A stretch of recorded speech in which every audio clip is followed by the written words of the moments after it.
How to Create a Glitch Monologues Season 25 Chapter 5. This is Season 25 of How to Create a Glitch in the Matrix Monologues Episode 5. In this episode, we will be further elaborating the impact of a change in one cycle in relation to another cycle. This episode will require consideration of all of the work we have thus far done in this season, including the equations revealed in past episodes. To start out, we can observe that there are three possible relationships between any two cycles of bodily rhythm. First, one cycle can displace the other during the period of its execution.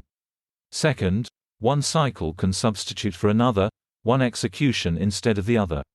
Third, they can be linked together, such that the execution of one is linked to the execution of another. This linking can be simultaneous, or parallel, or it can be delayed, or serial. When one rhythm displaces the other, in that, execution of a task related to a first rhythm, delays the commencement of a second rhythm, we can observe that the change in the period of the displaced rhythm is equal to the length of time associated with the task of the second rhythm.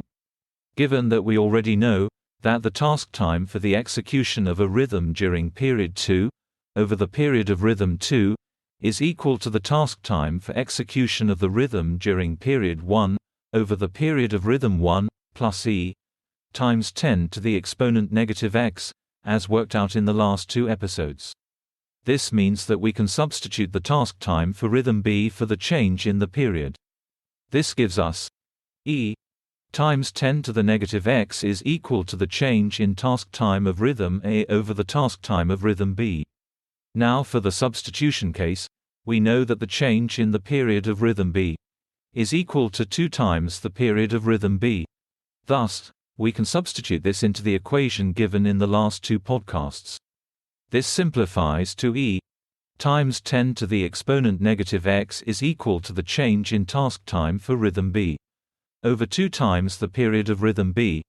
In the latter equation, x is equal to the power of the cycle for a. In the earlier equation, it is equal to the power of the cycle for b. Now, all inhibition of impulses is substitution.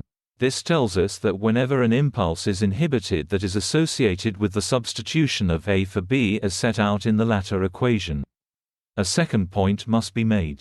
Since we know now that the execution time of rhythm b is going to change due to a substitution, we can hypothesize that the change in task time of rhythm b will be reflected spatially. That is, if the change in task time of rhythm b is, say, 8.15 seconds. Then, all we have to do is multiply that by the speed of locomotion, by foot 1.42 meters per second, which gives us around 11 meters.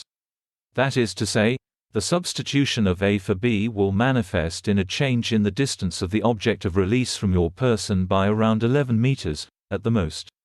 Thus, we can conceptualize that changes in task time of rhythms are related to spatial distances. And spatial distances are related to changes in the task time. This tells us that our orientation to objects is entangled in the rhythms we express. When rhythm A substitutes for rhythm B, the object of release must exist within a radius defined by the change in task time of rhythm A times the speed of locomotion. That's the end of the podcast for today. If you enjoyed it, please like, comment and subscribe.